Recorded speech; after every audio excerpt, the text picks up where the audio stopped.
بسم اللہ الرحمن الرحیم وقل رب زدنی علما۔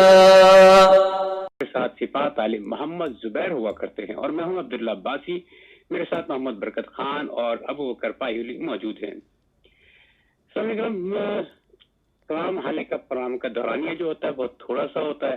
ہماری ہر ممکن کوشش ہوتی ہے کہ دین اور دنیا سے متعلق جتنے بھی اہم سوالات ہیں جو آپ مولانا صفات علی محمد زبیر سے پوچھنا چاہتے ہیں وہ ضرور ان سب کا جواب دیں اور تسلی بخش جواب دیں، جس کے لیے بہت ضروری ہے سامعین کرام کہ آپ کی سماعتیں ہر وقت کھلی رہنی چاہیے اور آپ ٹیلی فون کالز کے ذریعے بھی ہم سے مولانا صاحب سے باتیں کر سکتے، مگر وہی سب سے پہلے مولانا صفات عالم کو لائن پہ لیں گے۔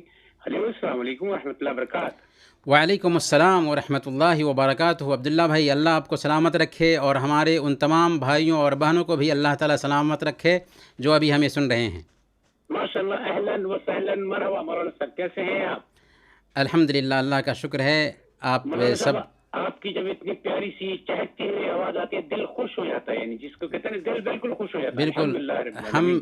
ہم اللہ رب العالمین سے دعا کرتے ہیں کہ اللہ تعالیٰ ہم سب کے مسائل حل فرما دے، ہمارے آل و اولاد کی حفاظت فرمائے اور ہم سب کو کل قیامت کے دن اپنے عرش کا سایہ نصیب فرمائے، جس دن اس کے سایہ کے علاوہ کوئی اور سایہ نہ ہوگا۔ آمین یا رب۔ یہی ایک حقیقت ہے، زندہ حقیقت ہے۔ سامعین کرام، مولانا صفات علی محمد زبیر ہمارے ساتھ موجود ہیں۔ مولانا صاحب، بہت ساری باتیں ہم لوگ اکثر و بیشتر اس پروگرام کے اندر کرتے رہتے ہیں اور آج بھی کچھ باتیں اور بھی کریں گے، کچھ نئی بھی ہوں گی، کچھ پرانی باتیں، کچھ سوالات بھی لیں گے، کچھ ٹیلی فون کالز بھی لیں گے، مگر وہی شروع میں سب سے پہلے وہی کچھ باتیں مولانا صفات علی محمد زبیر کیا کہنا چاہتے ہیں؟ جی، آج ہم بہت ہی اہم ٹاپک پر گفتگو کرنے والے ہیں۔ اپنی تمہیدی گفتگو میں ہم اپنے سامعین سے گزارش کریں گے کہ دل کو حاضر کر کے ہماری باتوں پر دھیان دیں۔ بسم اللہ والصلاۃ والسلام علی رسول اللہ وعلی آلہ وصحبہ اجمعین۔ عبداللہ بھائی، اس دنیا میں عظیم انسان وہ ہوتا ہے جو اس دنیا سے رخصت ہونے سے پہلے اس دنیا میں اپنا اثر چھوڑ جاتا ہے۔ صحیح۔ نیکی کے کچھ کام ایسے ہوتے ہیں جن کا فائدہ خود ایک انسان کو اپنی ذات میں پہنچتا ہے، جیسے نماز ہیں، روزے ہیں، حج ہے، زکوٰۃ ہے، ذکر ہے، تلاوت ہے۔ جبکہ کچھ ایسے کام ہوتے ہیں جن کا فائدہ متعدی ہوتا ہے، یعنی دوسروں تک پہنچتا ہے، جیسے دعوت ہے، تعلیم ہے، لوگوں کی ضرورت پوری کرنا ہے، لوگوں کے کام آنا ہے اور مظلوموں کی مدد کرنا ہے وغیرہ۔ اور اسی کو ہم کار خیر، رفاہی کام، ویلفیئر کا کام یا خدمت خلق کا نام دیتے ہیں۔ انسان کو اپنی زندگی میں سب سے زیادہ لطف اس وقت حاصل ہوتا ہے جب وہ کسی دوسرے کے کام آتا ہے، غریبوں کے آنسو پوچھتا اور ضرورت مندوں کی مدد کرتا ہے، جو سب سے بڑی نیکی ہے۔ فقہا اس بات کی صراحت کرتے ہیں کہ وہ کام جس کا فائدہ دوسروں تک پہنچے اس کام سے افضل ہے جس کا فائدہ انسان کی ذات تک محدود ہو۔ اسی لیے عالم کو عابد پر یکگنا فضیلت حاصل ہے۔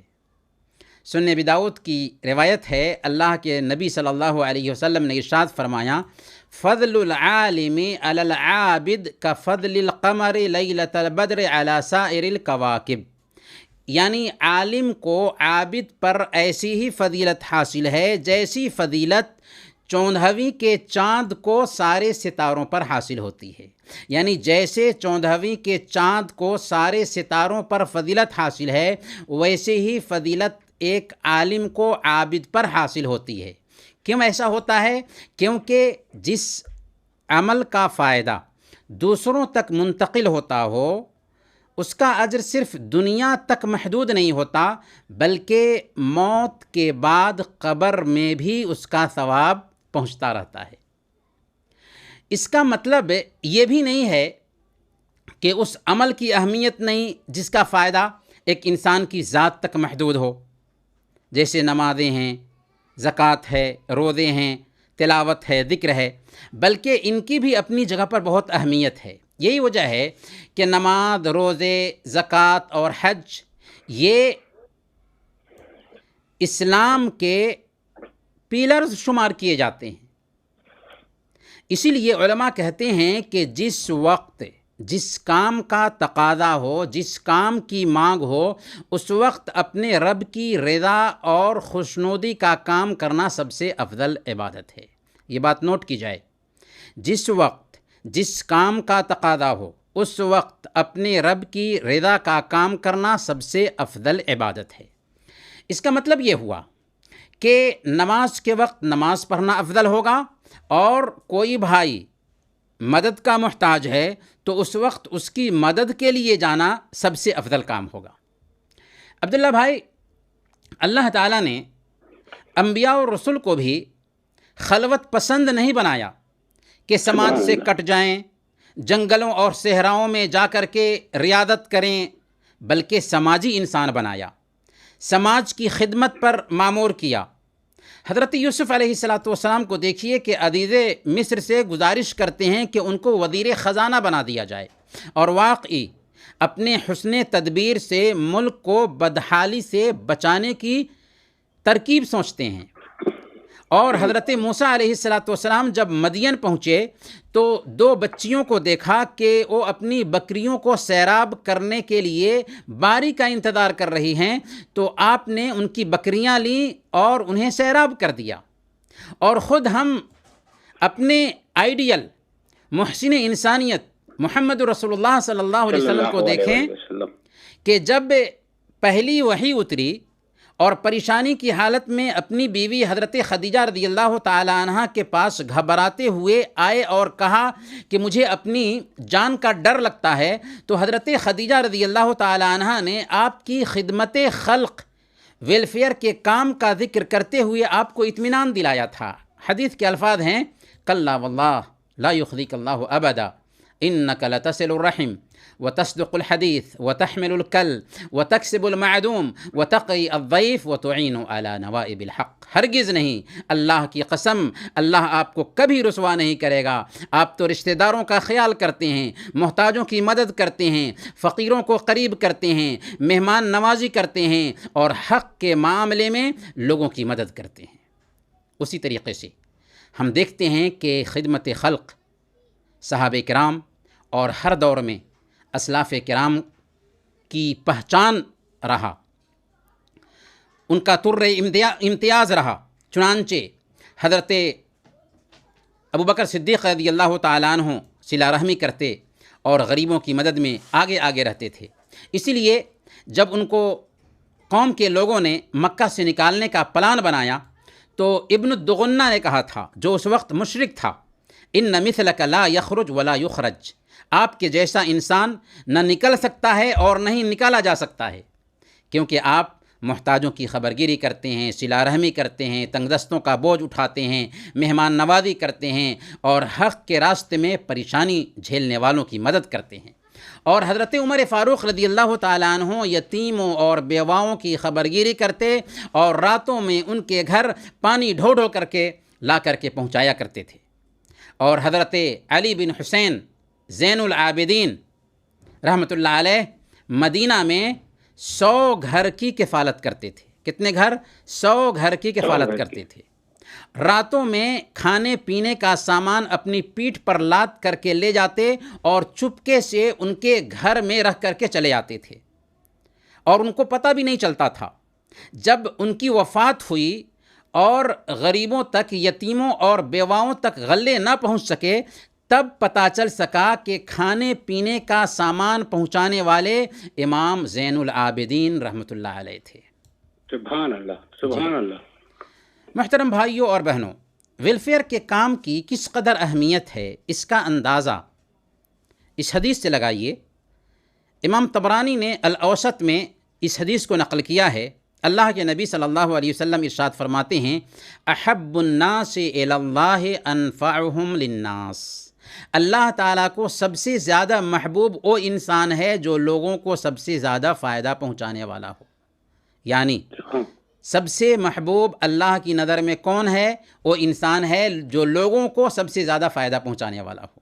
اور آپ فرماتے ہیں کہ اللہ کی نظر میں سب سے پسندیدہ کام یہ ہے کہ تم کسی مسلمان کے دل میں خوشی کی لہر دوڑا دو، یا اس کی تکلیف دور کر دو، یا اس کا قرض ادا کر دو، یا اس کی بھوک مٹا دو۔ اور آگے فرماتے ہیں اللہ کے نبی صلی اللہ علیہ وسلم، وَلَأَنْ أَمْشِي مَا أَخٍ لِّي فِي حَاجَةٍ أَحَبُّ إِلَيَّ مِنْ أَنْ أَعْتَكِفَ فِي هَذَا الْمَسْجِدِ یعنی مسجد المدینۃ الشہرا۔ میں اپنے بھائی کے ساتھ اس کی ضرورت پوری کرنے کے لیے چل کر کے جاؤں، یہ میرے لیے اس مسجد یعنی مسجد نبوی میں 1 مہینہ تک اعتکاف کرنے سے بہتر ہے۔ کیا مطلب؟ غور کیجئے اس حدیث پر۔ اللہ کی نظر میں سب سے پیارا انسان کون ہے؟ وہ ہے جو لوگوں کو سب سے زیادہ فائدہ پہنچانے والا ہو۔ یہاں تک کہ اگر آپ کسی بھائی کی مدد کے لیے، اس کی ضرورت پوری کرنے کے لیے اس کے ساتھ چل کر کے جاتے ہیں، تو آپ کا اس بھائی کی ضرورت پوری کرنے کے لیے اس کے ساتھ چل کر کے جانا 1 مہینہ مسجد نبوی میں اعتکاف سے بھی افضل ہے۔ سبحان اللہ، سبحان اللہ۔ اس سے بڑھ کر خدمت خلق کی اہمیت اور کیا ہو سکتی ہے؟ اسی لیے صحیح مسلم کی ایک حدیث ہے، ایک حدیث قدسی میں اللہ کے نبی صلی اللہ علیہ وسلم نے ارشاد فرمایا کہ اللہ تعالیٰ قیامت کے دن فرمائے گا، اے آدم کے بیٹے، میں بیمار تھا، تو نے میری عیادت نہیں کی۔ بندہ کہے گا، اے میرے رب، ہم تیری عیادت کیسے کرتے کہ تو رب العالمین ہے؟ اللہ فرمائے گا، میرا فلاں بندہ بیمار تھا، تم نے اس کی عیادت نہیں کی، اگر تم نے اس کی عیادت کی ہوتی تو اس کے پاس مجھے پاتا۔ اے آدم کے بیٹے، میں نے تجھ سے کھانا مانگا لیکن تم نے مجھے کھانا نہیں کھلایا۔ بندہ کہے گا کہ اے میرے رب، میں کیسے تجھے کھلاتا، تو رب العالمین ہے۔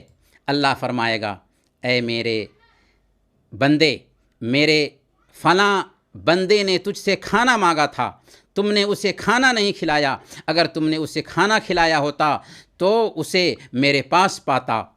اے آدم کے بیٹے، میں نے تجھ سے پانی مانگا لیکن تو نے مجھے پانی نہیں پلایا۔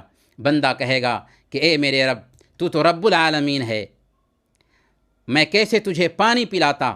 اللہ فرمائے گا، میرے فلاں بندے نے تجھ سے پانی مانگا تھا، تو نے اسے پانی نہیں پلایا، اگر تو نے اسے پانی پلایا ہوتا تو اسے میرے پاس پاتا۔ تو یہ ہے خدمت خلق کی اہمیت، اور اگر ہم خدمت خلق نہیں کرتے ہیں تو کتنی محرومی ہے، اس کا اندازہ ہم اس حدیث سے لگا سکتے ہیں۔ عبداللہ بھائی، اسلام میں خدمت خلق کا تصور بہت وسیع معنوں میں پایا جاتا ہے۔ صحیح بات ہے۔ دعوت اور تبلیغ کا کام بھی خدمت خلق میں شامل ہے، مسجدوں کی تعمیر میں حصہ لینا بھی خدمت خلق میں شامل ہے، انسانوں کی خیر خواہی بھی خدمت خلق میں شامل ہے، لوگوں کے بیچ اصلاح بھی خدمت خلق میں شامل ہے، ضرورت مندوں کی سفارش اور مظلوموں کی مدد کرنا بھی خدمت خلق میں شامل ہے، لوگوں کی ضرورتیں پوری کرنا اور ان کے کام آنا بھی خدمت خلق میں شامل ہے، جانوروں پر رحم کرنا بھی خدمت خلق میں شامل ہے۔ سبحان اللہ۔ جی، انسانوں میں ہمارے ماں باپ، ہمارے رشتہ دار، ہمارے پڑوسی، اسی طرح وہ لوگ جو یتیم ہیں، بیوہ ہیں، غریب ہیں، چاہے وہ مسلمان ہو یا غیر مسلم، سب کے سب ہماری خدمت کے محتاج ہیں اور مستحق ہیں۔ ہم صبح میں جب گھر سے نکلتے ہیں تو مختلف لوگوں سے ہمارا سابقہ پڑتا ہے، وہ سب کے سب ہماری خدمت کے مستحق ہیں۔ کسی کی خدمت مال سے ہوگی تو کسی کی خدمت بدن سے ہوگی، یہاں تک کہ کسی سے مسکراتے ہوئے ملنا، راستے سے تکلیف دہ چیز کو دور کر دینا، کسی کا سامان اٹھا دینا، یہ سب کے سب ویلفیئر کے کام میں شامل ہے۔ صحیح مسلم کی روایت ہے، اللہ کے نبی صلی اللہ علیہ وسلم نے فرمایا کہ جب کوئی آدمی صبح کرتا ہے تو اس کے ہر جوڑ کی طرف سے اس پر صدقہ کرنا ضروری ہوتا ہے۔ اور ایک دوسری روایت میں ہے کہ اس کے 360 جوڑوں پر صدقہ لازم آتا ہے. ہر بندے پر جب وہ صبح کرتا ہے تو اس کے 360 جوڑوں پر صدقہ لازم آتا ہے. پھر آپ نے فرمایا کہ سبحان اللہ کہنا صدقہ ہے، الحمدللہ کہنا صدقہ ہے، لا الہ الا اللہ کہنا صدقہ ہے، اللہ اکبر کہنا صدقہ ہے، نیکی کا حکم دینا اور برائی سے روکنا صدقہ ہے. اور ان سب کی طرف سے چاشت کی 2 رکعت کافی ہو جاتی ہے. گویا ہر بندہ جب صبح کرتا ہے تو اس کے 360 جوڑوں پر صدقہ لازم آتا ہے. اور اس صدقے کی ادائیگی اس طور پر بھی ہو سکتی ہے کہ ہم زیادہ سے زیادہ ویلفیئر کا کام کریں، خدمت خلق کے کام میں حصہ لیں. عبداللہ بھائی، اس تفصیل کے بعد ہم اپنے سامعین سے گزارش کریں گے، عرض کریں گے کہ اس دنیا میں لاکھوں انسان پیدا ہوتے ہیں اور مرتے ہیں، لیکن بہت کم لوگ ہیں جو اپنی زندگی میں یادگار نقش چھوڑ جاتے ہیں.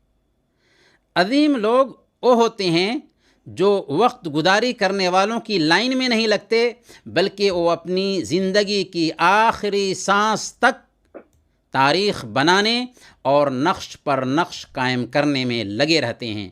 اس لیے ہمیں اپنی زندگی کو غنیمت سمجھنا چاہیے، اس میں اپنا کچھ نہ کچھ اثر چھوڑ کر جانا چاہیے، خیر کے کام کر کے جانا چاہیے، خدمت خلق میں حصہ ڈال کے جانا چاہیے، تاکہ مرنے کے بعد بھی ان کاموں کا اجر ہماری قبر میں ملتا رہے.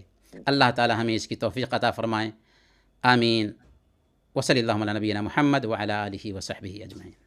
ماشاء اللہ، سبحان اللہ. مولانا صاحب بہت تفصیل سے اور بالکل بہت سہل انداز میں مولانا صفات علی محمد زبیر انسانیت کا سبق دے رہے تھے. لوگوں کو یہ باتیں بتا رہے تھے کہ انسان کی خدمت کیسے کر سکتا ہے.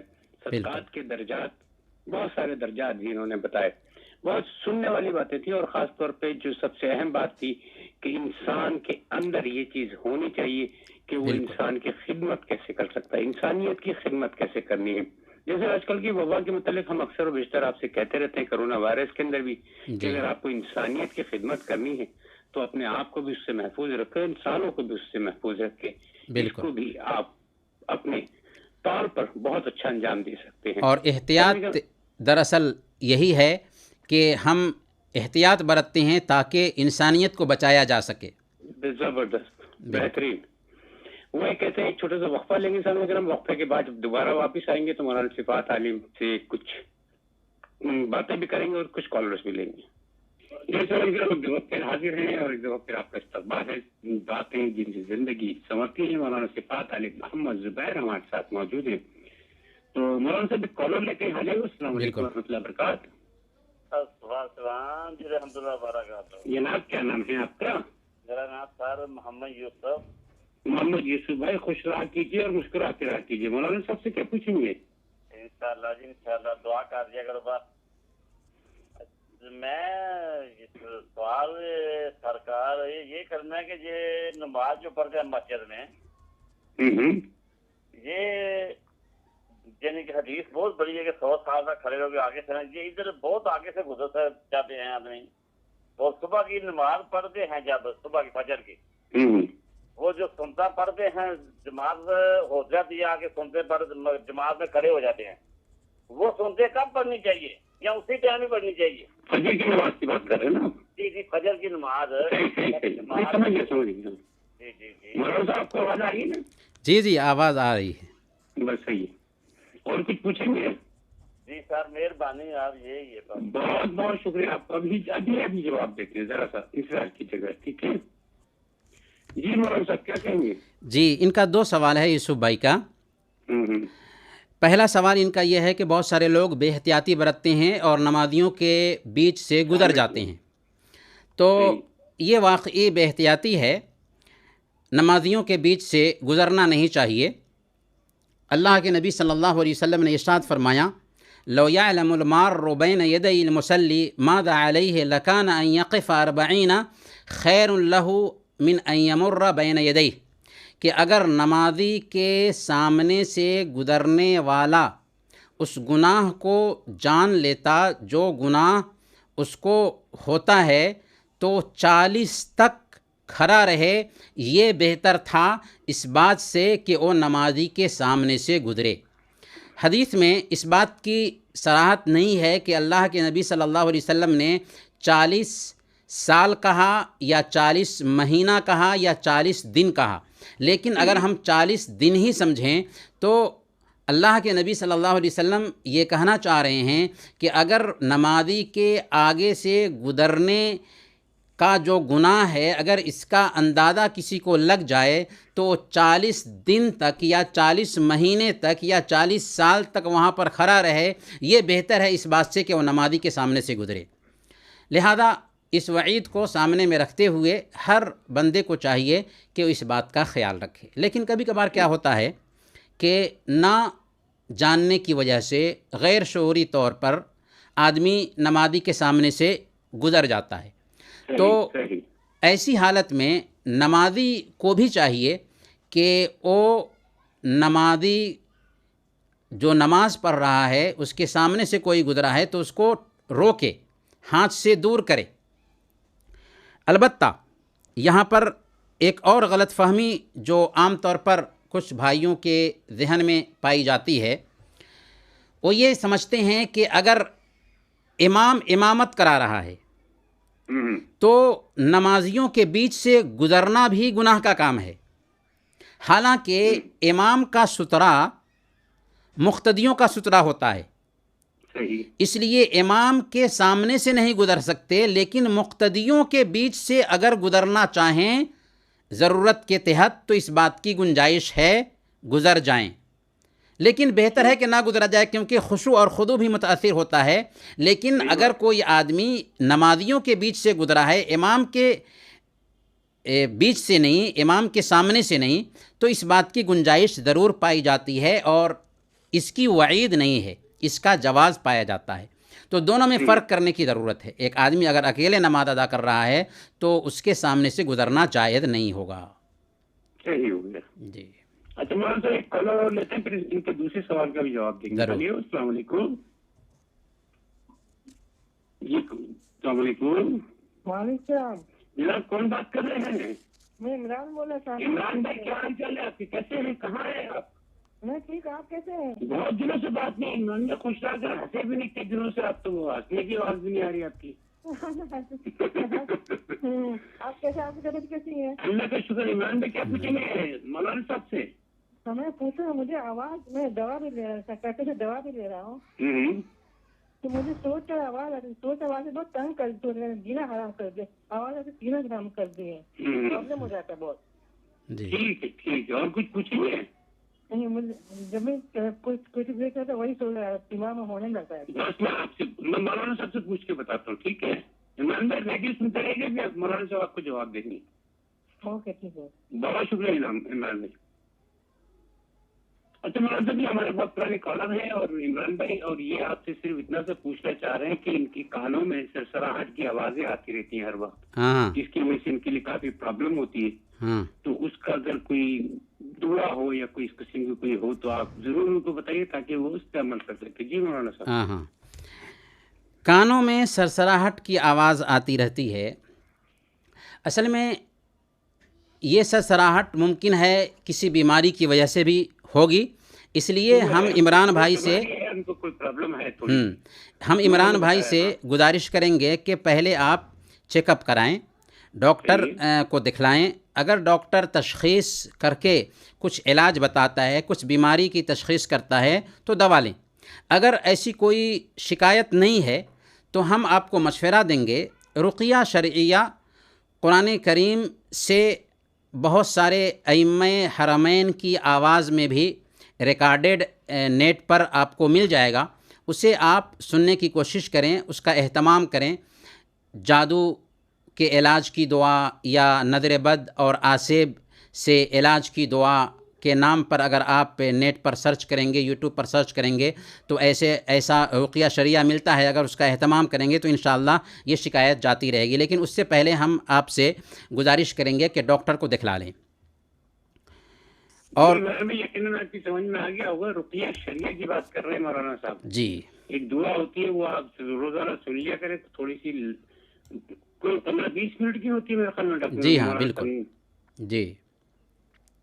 اور محمد یوسف بھائی نے ایک سوال دوسرا جو یہ کیا تھا کہ صبح میں سنت نمازیں اگر ہم نے نہیں پڑھی اور جماعت کے لیے اقامت کہہ دی گئی ہو تو ہمیں یہ سنت کی نماز کیسے پڑھنا چاہیے؟ دیکھیں، اللہ کے نبی صلی اللہ علیہ وسلم نے ارشاد فرمایا اذا اقیمت الصلاۃ فلا صلاۃ الا المکتوبہ، کہ جب اقامت کہہ دی جائے تو فرض نماز کے علاوہ کوئی نماز نہیں ہوتی. اس لیے اگر ہم مسجد میں گئے، اقامت کہہ دی گئی ہے تو فجر کی 2 رکعت بھی ہم مسجد کے کسی کونے میں نہیں پڑھیں گے. البتہ فرض نماز سے فارغ ہونے کے بعد 2 رخصت ہے ہمارے لیے، یا تو ہم فرض نماز کے فوراً بعد ان 2 رکعتوں کی ادائیگی کر لیں، اور اس کا بھی ثبوت حدیث سے ملتا ہے، یا سورج نکلنے کے 15-20 منٹ کے بعد پڑھیں، اور اس کا بھی ثبوت اللہ کے نبی صلی اللہ علیہ وسلم سے ملتا ہے. دونوں میں سے جو آپ کے لیے آسان ہو اسے اختیار کر سکتے ہیں. سبحان اللہ مولانا صاحب، بہت خوب مولانا صاحب. اور مولانا صاحب سوالات کی طرف تھوڑا سا اگر جائیں گے تو ایک سوال جو سب سے اہم ہے، ہمارا وقت بھی تھوڑا سا کم رہ گیا، اگر مفصل بتانا چاہیں تو مفصل بھی بتا سکتے ہیں آپ. قول و فعل، ہر انسان کے اپنے اپنے قول و فعل کا، جسے اکثر و بیشتر ہمارے بزرگ کہا کرتے ہیں اس کے قول و فعل کا اعتبار نہیں. جن لوگوں کے قول و فعل کا اعتبار نہیں ہوتا، اس کے بارے میں کیا کہتا ہے دین اسلام ہمارا؟ ایک انسان جو بولتا ہے اسے قول کہتے ہیں، اور جو کرتا ہے اسے فعل کرتے ہیں، اسے فعل کہتے ہیں. اور اسلام کی مانگ یہ ہے کہ ایک مسلمان کے قول میں اور فعل میں مطابقت ہونی چاہیے، یعنی کہیں کچھ اور کریں کچھ، یہ مسلمان کی شان کے خلاف ہے. ہم سب کے آئیڈیل محمد صلی اللہ علیہ وسلم ہیں. آپ نے جو کچھ بھی بولا پہلے اس پر عمل کیا، اور اسلام میں بھی مسلمانوں کی بات سے اسلام نہیں پھیلا ہے، بلکہ مسلمانوں کے عمل اور اس کے کردار سے اسلام پھیلا ہے. اس لیے عمل اور کردار کی بڑی اہمیت ہوتی ہے. اسی لیے اللہ تعالیٰ نے ایسے لوگوں کی سخت وعید بیان کی جو کہتے کچھ ہیں اور کرتے کچھ ہیں، یعنی جن کے قول اور عمل میں تضاد پایا جاتا ہے. اللہ تعالیٰ نے فرمایا یا ایھا الذین آمنوا لم تقولون ما لا تفعلون کبر مقتا عند اللہ ان تقولوا ما لا تفعلون، کہ اے ایمان والو تم وہ بات کیوں کہتے ہو جو کرتے نہیں. تم جو کرتے نہیں اس کا کہنا اللہ کو سخت ناپسندیدہ ہے. بلکہ صحیح حدیث میں آتا ہے، اور یہ صحیح بخاری اور صحیح مسلم کی حدیث ہے، اللہ کے نبی صلی اللہ علیہ وسلم نے ارشاد فرمایا کہ ایک آدمی کو کل قیامت کے دن لایا جائے گا اور جہنم میں اسے پھینک دیا جائے گا، تو آگ میں اس کی عطریاں نکل پڑیں گی، اس کی عطریاں آگ میں نکل پڑیں گی، اور ان کے ارد گرد، یعنی ان عطریوں کے ارد گرد وہ چکر کاٹنے لگے گا، جس طریقے سے گدھا اپنی چکی کے ارد گرد چکر کاٹتا ہے. جہنمی اس کے پاس میں جمع ہو جائیں گے اور اس سے پوچھیں گے کہ اے فلاں، کیا تو ہمیں نیکی کا حکم نہ دیا کرتا تھا اور برائی سے نہیں روکتا تھا؟ وہ کہے گا کہ ہاں، میں تم کو تو نیکی کا حکم دیتا تھا لیکن خود نہیں کرتا تھا، اور تم کو برائی سے روکتا تھا مگر خود اس کا ارتکاب کرتا تھا. تو یہ کتنی سخت وعید ہے ایسے لوگوں کے لیے جو کہتے ہیں اور کرتے نہیں. اللہ تعالیٰ ہمیں پناہ میں رکھے. لیکن مولانا صاحب ایک کالر ہے، ہمارے ساتھ ان سے بات کرتے پھر اس سے کچھ سوال اور بھی ہوں گے. ضرور. ہیلو، السلام علیکم. وعلیکم السلام ورحمۃ اللہ وبرکاتہ. فاروق بھائی کیا حال چال ہے آواز کی دنیا کے دوستوں؟ آپ کا پورا نام کیا ہے؟ میرا نام محمد فاروق ہے. فاروق بھائی کیا پوچھیں گے؟ اللہ کا شکر. فاروق بھائی مولانا صاحب سے کیا پوچھیں گے؟ مولانا صاحب سے پوچھیں گے اللہ تعالیٰ ان کو صحت تندرستی دے. آمین. اللہ سوال کے جواب دیتے ہیں ماشاء اللہ. یہ ابھی بتا رہے تھے فجر کی سنتوں کا. اگر ایک بندہ دیر سے اٹھتا ہے، یا یہ سمجھ لے کہ سورج نکل چکا ہے، ٹھیک ہے، تو وہ اگر فجر کی نماز پڑھتا ہے تو وہ پہلے سنتے پڑے گا یا پہلے فرض پڑے گا؟ یہ نماز کا وقت جا چکا ہے اس کی بات کر رہے ہیں آپ؟ ہاں جی، یعنی جیسے سورج نکلنے کے بعد وہ اٹھتا ہے تو وہ اگر پہلے یعنی سنتے پڑے گا فجر کی یا فرض پڑے گا؟ ٹھیک سے سوال کیا بارہ ہوا ہے آپ نے. چلے مولانا صاحب سے پوچھ لیتا ہوں. دوسرا سوال ہے کہ جیسے عقیقے کا ہوتا ہے کہ یعنی 7 دن 21 دن میں کر دیں. صحیح ہو گیا. تو ختنے کا بھی کوئی ٹائم ہے کہ یا اس کا کوئی ٹائم؟ بہت شکریہ فاروق بھائی, ابھی پوچھ کے بتاتے ہیں. ٹھیک ہے, بہت شکریہ جناب. جی مولانا صاحب یہ 2 سوال ہیں, دونوں فاروق بھائی نے دوسرا سوال کیا پوچھا ہے؟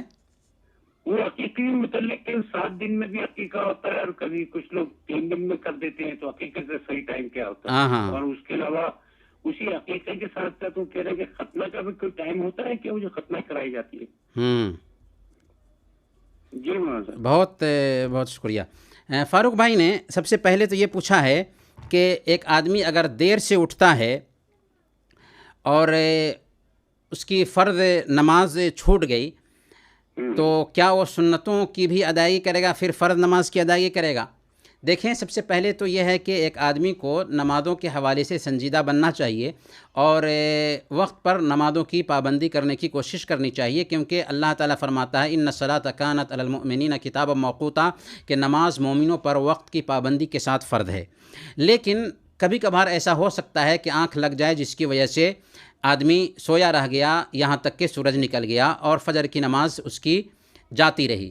تو ایسی حالت میں حق یہ ہے کہ جب ہی اس کی آنکھ کھلتی ہے فوراً وضو کرے اور آ کر کے اس نماز کو پڑھے جس نماز کی ادائیگی رہ گئی تھی. اللہ کے نبی صلی اللہ علیہ وسلم ارشاد فرماتے ہیں من نام عن صلاۃ او نسیہا فلیصلیھا اذا ذکرھا لا کفارۃ لہا الا ذلک, کہ جو آدمی اپنی نماز سے سویا رہ جائے یا بھول جائے تو اس کو چاہیے کہ جب یاد ہو اسی وقت اسے ادا کر لے, اور یہی اس کا کفارہ ہے. بہت سارے لوگ ایسی حالت میں لیٹ کر دیتے ہیں. نہیں, جس وقت یاد آئے اسی وقت پڑھنا ضروری ہے, جس وقت بیدار ہوتے ہیں اسی وقت پڑھنا ضروری ہے. طریقہ کیا ہوگا؟ تو سب سے پہلے ہم اگر فجر کی نماز ہے تو 2 رکعت سنت پڑھیں گے, کیونکہ اس سنت کی اہمیت کیا ہے؟ اللہ کے نبی صلی اللہ علیہ وسلم نے بیان فرمایا کہ رکعتا الفجر خیر من الدنیا وما فیہا, کہ فجر کی یہ 2 رکعتیں دنیا وما فیہا سے بہتر ہے. اس لیے ہم 2 رکعت سنت پڑھیں گے اور اس کے بعد فرض 2 رکعت ادا کریں گے, اور ایسے ہی دوسری نمازوں کا حال ہوگا. اگر اس سے پہلے سنت ہے تو پہلے سنت پڑھیں گے اور اس کے بعد فرض نماز پڑھیں گے. اچھا, یہ قضا نماز کی بات ہو رہی ہے سورج نکلنے کے بعد نا؟ ہاں بالکل, قضا نماز بھی ہے. تو اگر ہماری سنت بھی چھوٹ گئی, ظاہر سی بات ہے کہ فرض نماز ہماری چھوٹ گئی ہے, تو فرض نماز کے ساتھ اگر سنتیں بھی ہیں تو ان سنتوں کو اگر ہم اس وقت ادا کرتے ہیں تو اس کا ہم کو ثواب ملے گا. کیونکہ اگر عذر تھا ہمارے پاس میں, ہم معذور تھے اور آنکھ لگ گئی, تو ہمیں اس نماز کا مکمل ثواب ملنے والا ہے. اس لیے ہم فرض نماز کے ساتھ سنت بھی پڑھیں گے. اور دوسرا جو سوال انہوں نے کیا فاروق بھائی نے عقیقہ کے حوالے سے, عقیقہ اصل میں 7ویں دن کرنا ہی سنت ہے. اللہ کے نبی صلی اللہ علیہ وسلم نے ارشاد فرمایا کل غلام مرتہن بعقیقتہ تذبح عنہ یوم صابہ ویسمى ویحلق راسہ, کہ ہر بچہ اپنے عقیقہ کے ذریعہ گروی ہوتا ہے. 7ویں دن اس کی طرف سے جانور ذبح کیا جائے, اس کا نام رکھا جائے اور اس کے سر کا بال حلق کر دیا جائے.